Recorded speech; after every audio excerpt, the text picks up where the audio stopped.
I raised my daughter Lena alone, and my place took care of her wedding.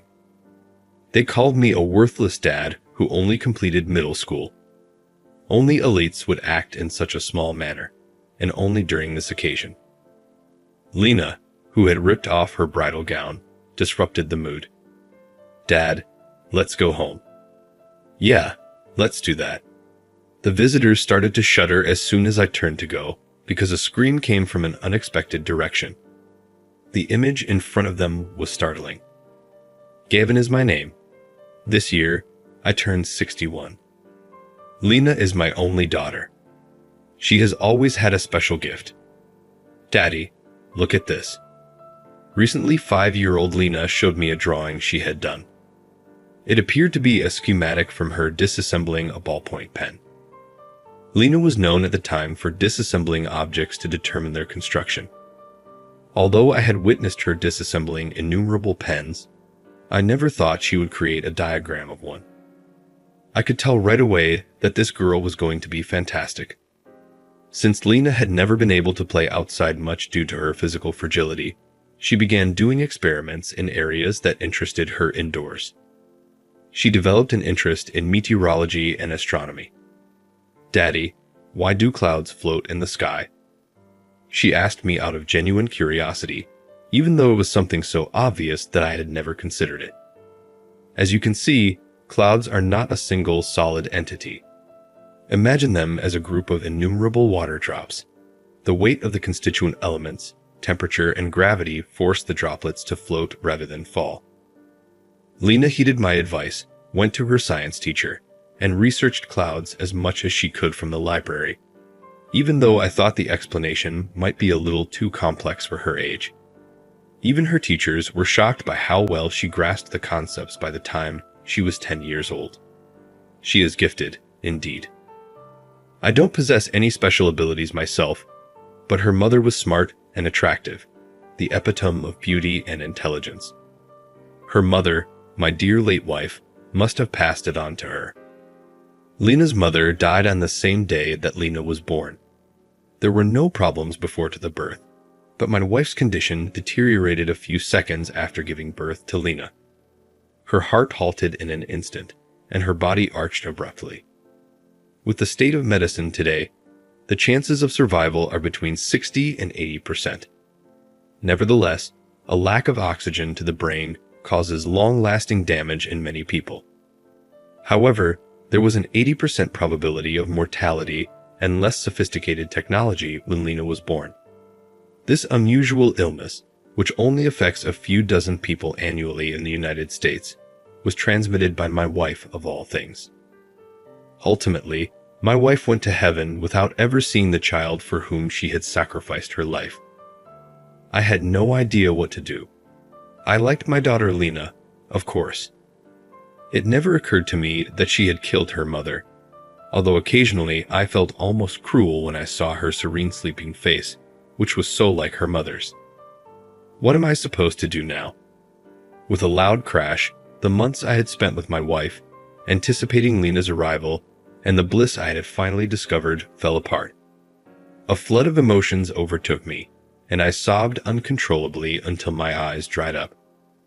Then a small voice spoke out to me, pleading with my fractured self for assistance. "Lena." "Oh, I see. Isn't it time for your milk? I will always keep you safe, so don't worry." I made a clear decision while cradling her delicate warmth in my arms. I would grow Lena to be a good adult, even if I had to do it by myself.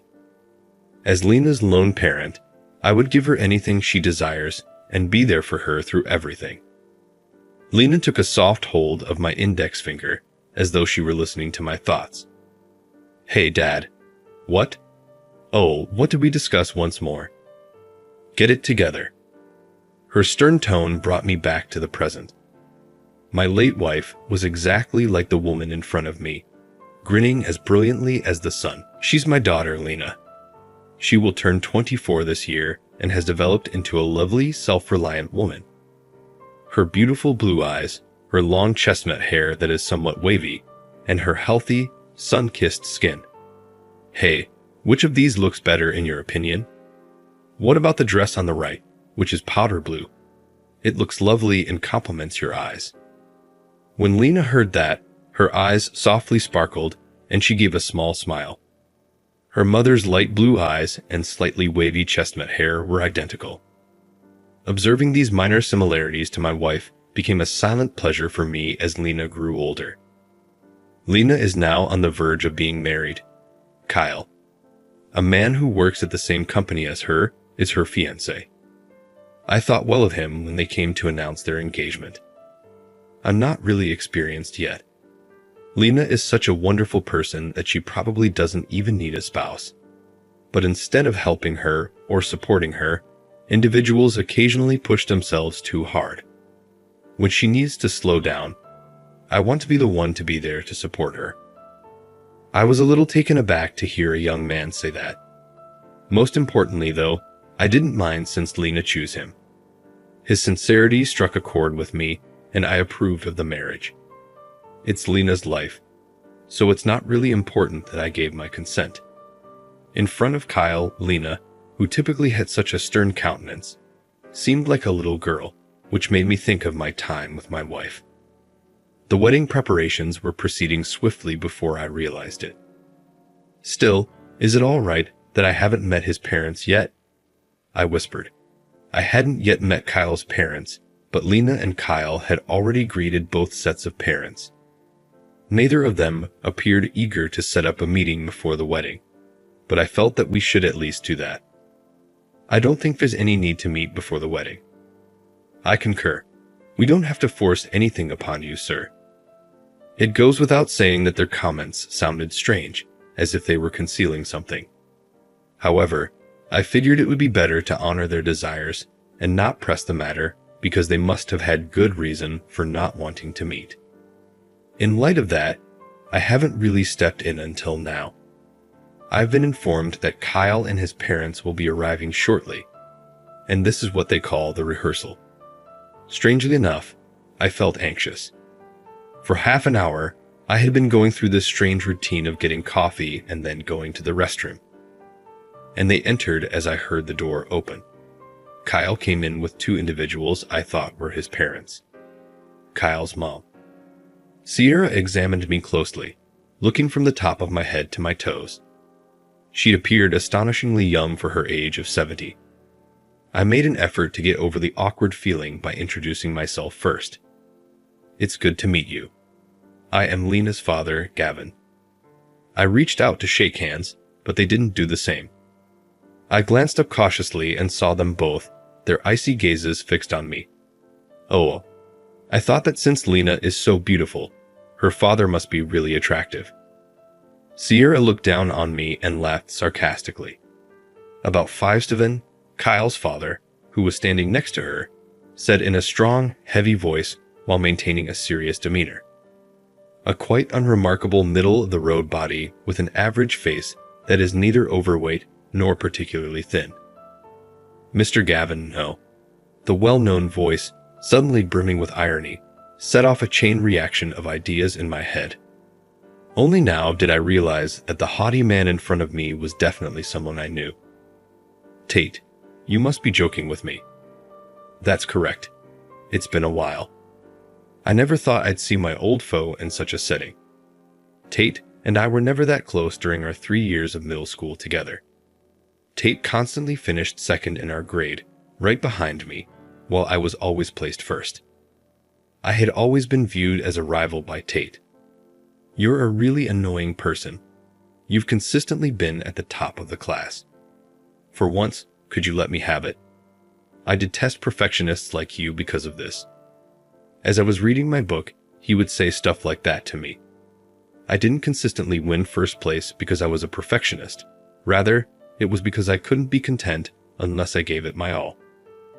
As a result of minor errors, my scores for the 5 subjects were consistently either perfect or 499 overall.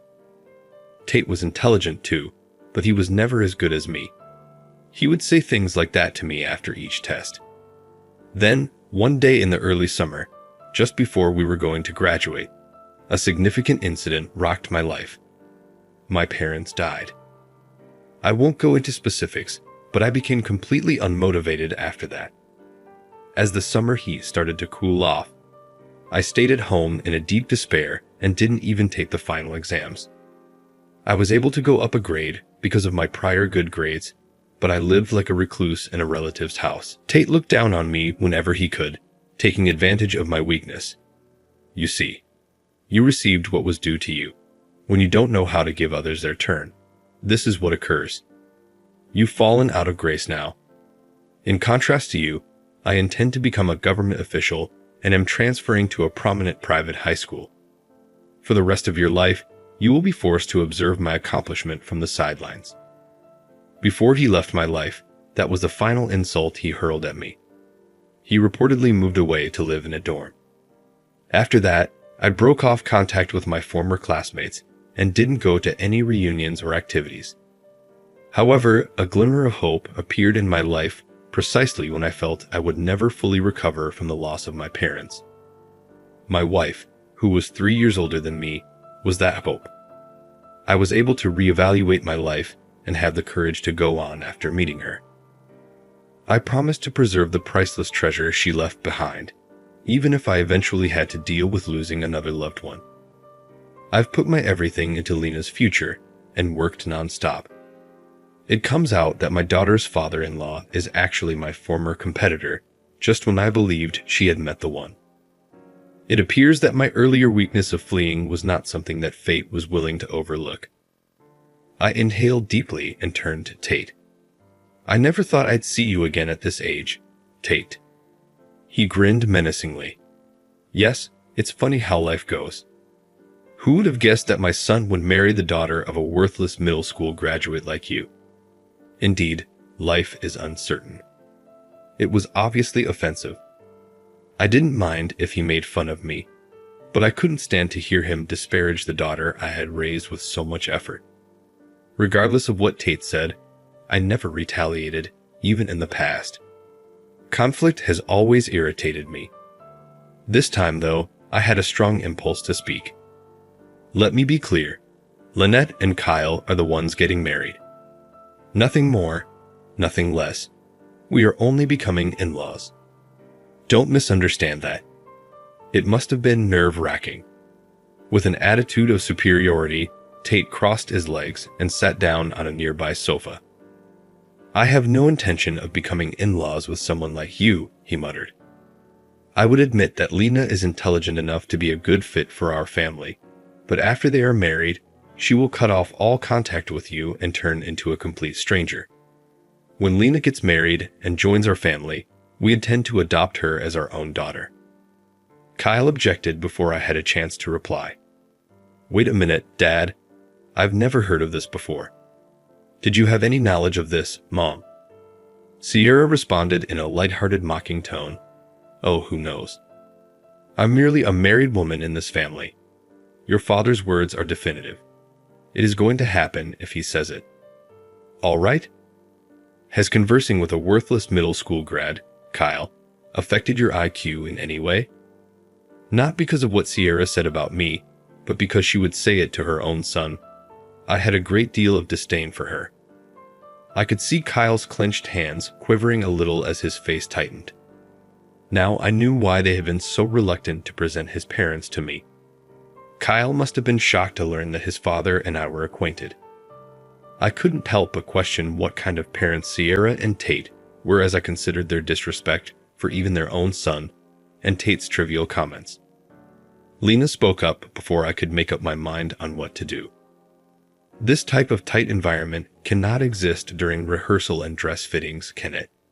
Please enjoy yourself without bringing up the earlier argument, as there is also a sampling for the co-meals today. She quickly shifted the topic. Sierra nodded and got to her feet. That's correct. This is not how we came here to squander time. Our goal is to make sure the food we serve to our visitors is of the highest caliber. I saw something strange about Sierra's minor dragging of her right foot as she turned around and left.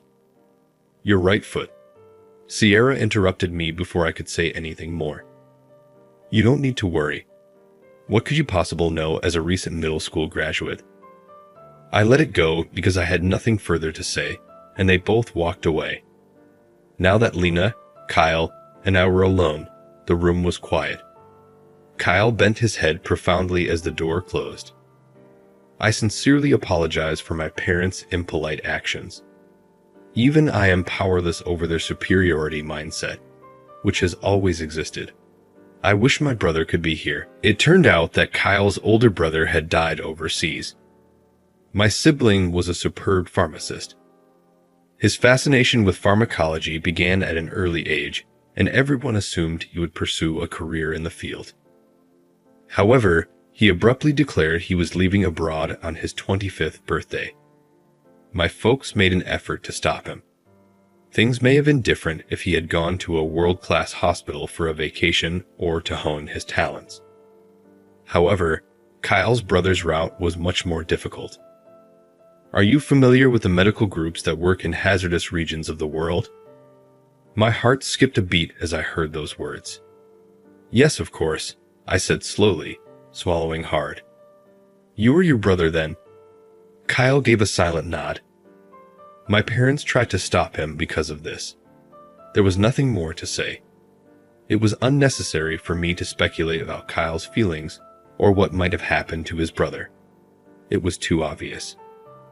Lena swiftly dispelled the stifling mood that had descended upon the room. Hey, why are we becoming so depressed? Although I am aware of the narrative and have heard Kyle discuss his brother previously, I have no doubt that he would not want things to be this way. Kyle seemed to feel a little better after hearing Lena's words. Yes, you are correct. For now, let's just concentrate on the wedding. I want to apologize again, Gavin, for my parents' behavior. I touched Kyle's shoulder tenderly. The actual stars here are Lena and Kyle, regardless of how terrible his parents may be. All that matters is that they are content. After that, I made the decision to keep quiet about what had transpired. Tate and Sierra didn't say anything more.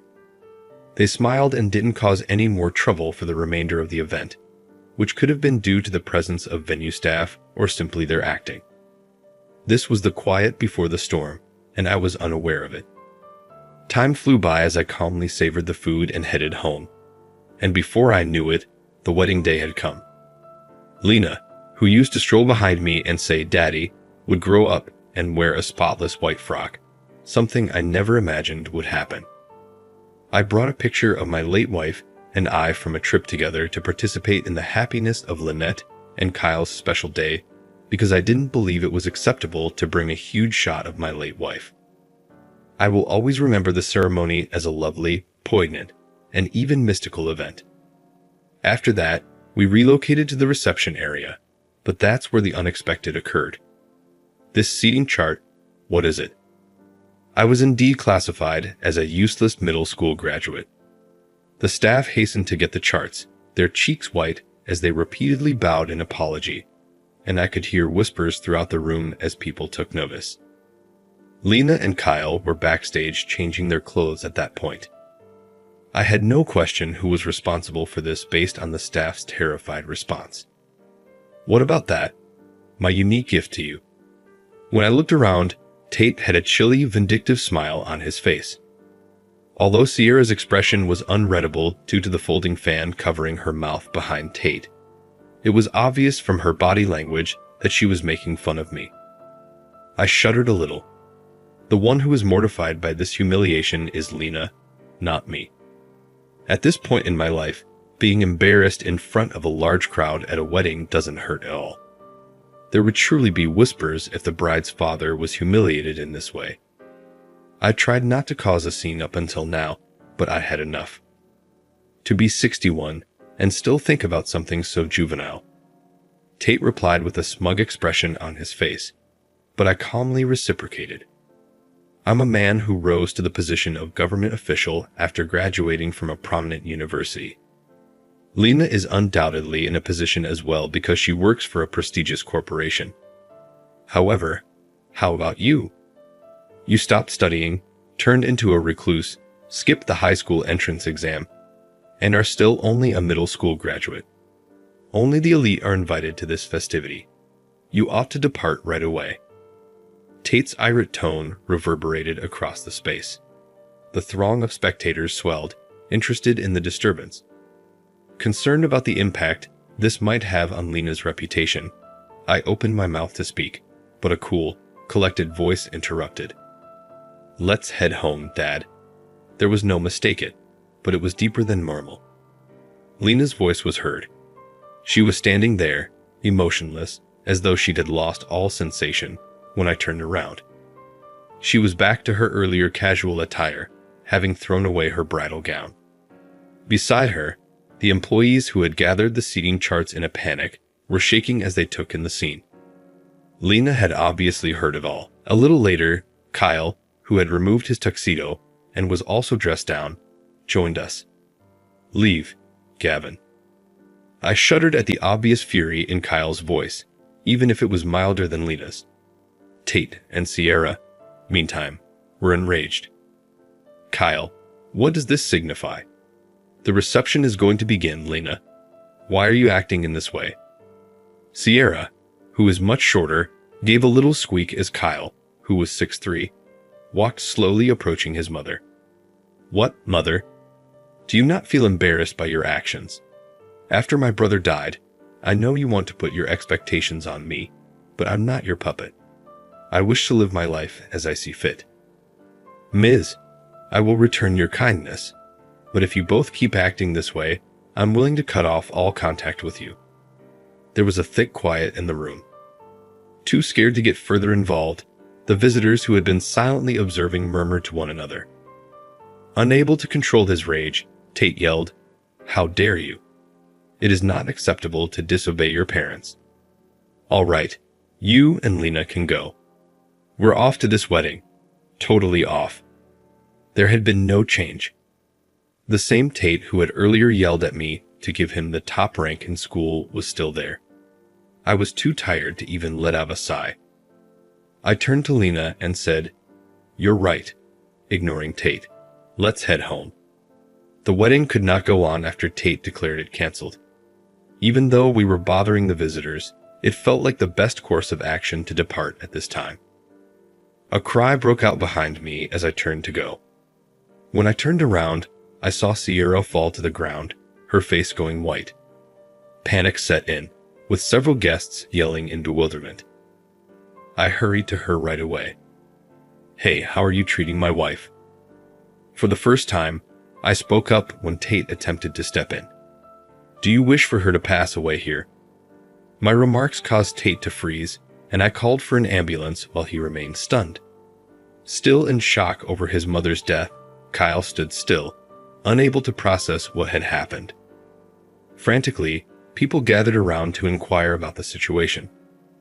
Lena hurried to my side, pushing through the crowd. "Dad," she added. She felt lightheaded earlier. Her hands were shaking when she assisted me in lowering the veil, and her steps appeared wobbly. This was unquestionably a stroke. I swiftly rolled Sierra over onto her side, lifted her head a little, and calmly spoke to her. There was a faint reply from her. I had to keep a tight eye on her condition until the ambulance arrived, even though it had already been called. I would be forced to administer CPR if things became worse. Kyle had calmed down and hurried over as I rolled up my sleeves. What will become of my mother?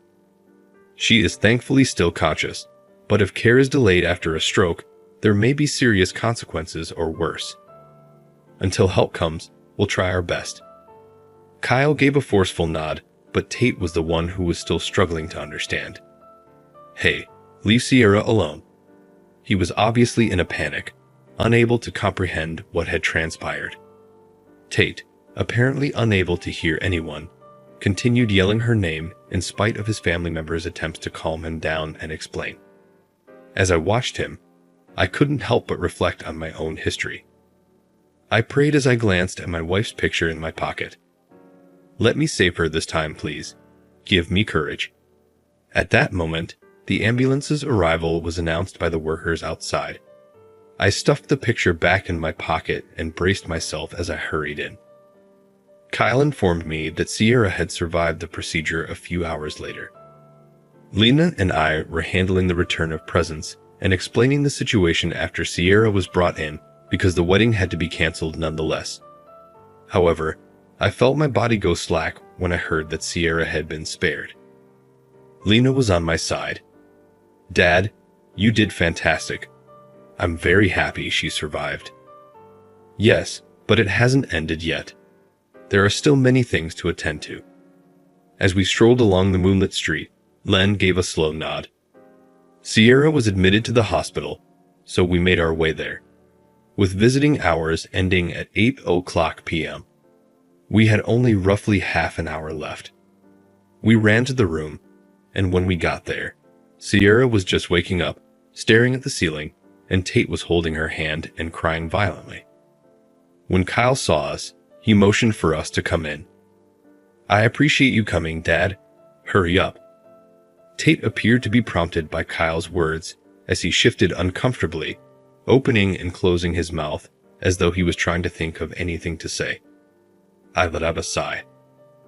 "Look, I didn't follow your instructions to save Sierra. I don't require some evasive gratitude." Tate cast a shamed glance down. There was a momentary pause before Sierra's hoarse voice murmured something. "Sophia, don't push yourself, Mom. For now, just take it easy." Sierra fell back asleep as Kyle's soft words soothed her. "Please wait here for a minute, Dad." Lena and Kyle decided to get takeout for dinner after they left the hospital.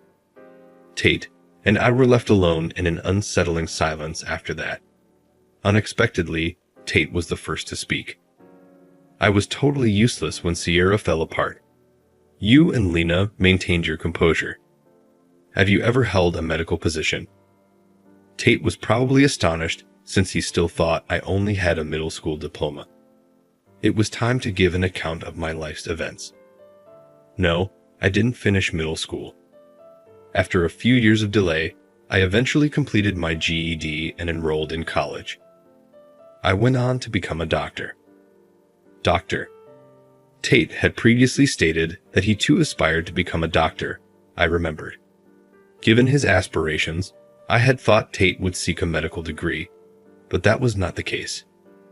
Being a high-ranking bureaucrat is undoubtedly remarkable, but it appears Tate wasn't driven by enthusiasm to pursue that career path.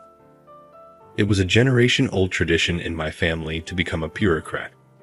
There was a lot of pressure, and my father was always criticizing me for never being able to take first place in school. Tate acknowledged that this was the reason he was so fixated on being the best. But what good would it do if I were the only one who helped him get there? Tate, too, had realized that. "I was relieved when your grades did not allow you to transfer to a prestigious high school.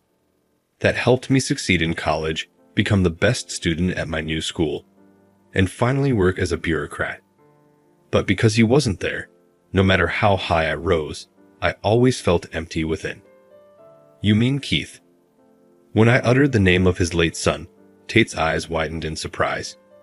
He stared at me as he froze. I showed him the picture of my wife that I had taken out of my pocket. My wife and I were in the photo. "How are you acquainted with Keith?" In a medical aid group, Keith and I collaborated closely. Keith, who was well-versed in medical, worked as a nurse with my wife, Sophia. Numerous lives were saved by us. I felt a twinge of sadness and nostalgia in my heart. That day would always be in my memory. Keith's last moments as a member of the medical staff should make you proud. He bravely performed his duty. Even though Sophia and I tried our best, Keith asked that the priceless resources be used for the underprivileged kids, not for himself. He has a very good heart.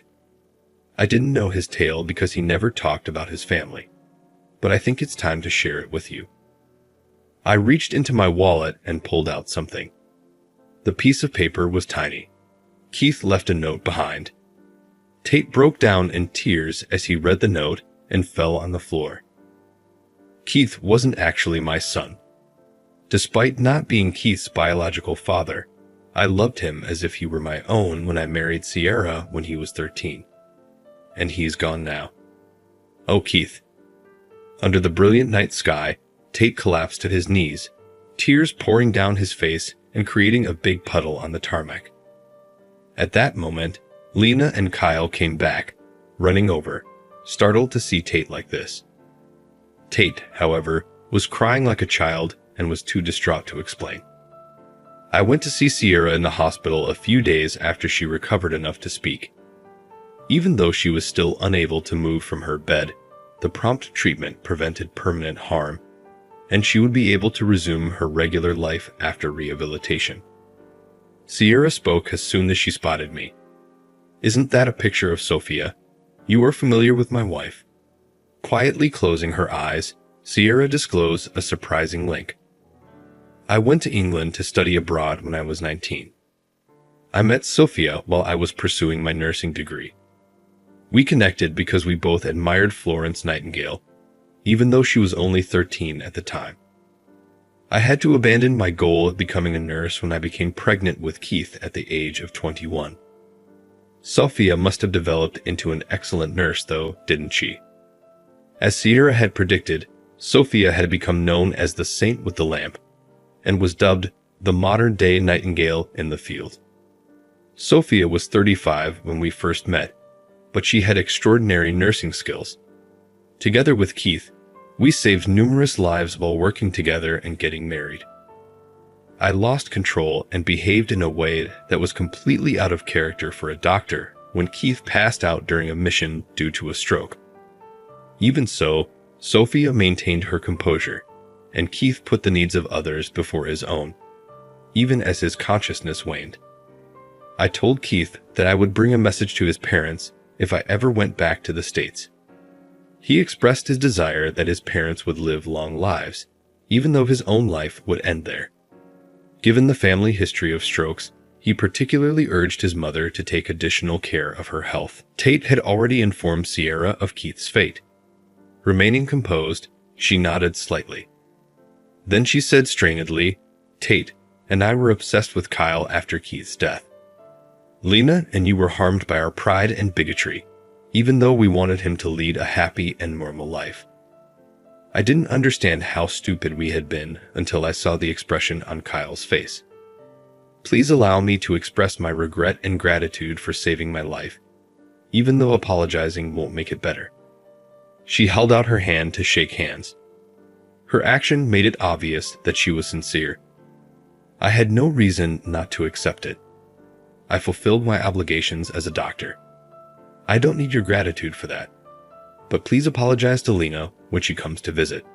All I ask is that. Sierra stared me in the eye as we shook hands, tears streaming down her cheeks for a few long, emotional seconds. Following that, the two families got together and made amends. Even if I might never be able to forgive Tate and Sierra for what they did, I think it's sufficient to own their errors. Lena's happiness is the most important thing, and that's all that counts. "The baby just moved, Dad," Lena said, massaging her somewhat protuberant abdomen. Standing next to her, Kyle gave Lena and their unborn child a tender embrace, his arms around them in a protective embrace. The happiness I had always desired was present in this ordinary, everyday moment. Lena's happiness would have been Sophia's top priority as well. It was one day that Tate called me. "Please come to Keith's grave and pay your respects." I went straight there without thinking. It was easy to forget we were in a cemetery because of the nearly tranquil beauty created by the sunshine filtering softly through the trees and the gently swaying, well-kept plants. A laminated letter had been placed in front of Keith's grave. "I'm doing great." It was only one statement, but it spoke a lot. Keith must have left it in the hopes that his parents would be comforted. Despite the fact that Keith's sickness unfortunately ended his life before he could accomplish his goal, the note eloquently encapsulated his cheery, carefree, and bright personality. "Keith, welcome home." I was positive Tate's comments had reached Keith when a light wind blew through, lifting them upward. Keith's calm, trouble-free heart appeared to be reflected in the clear sky above us.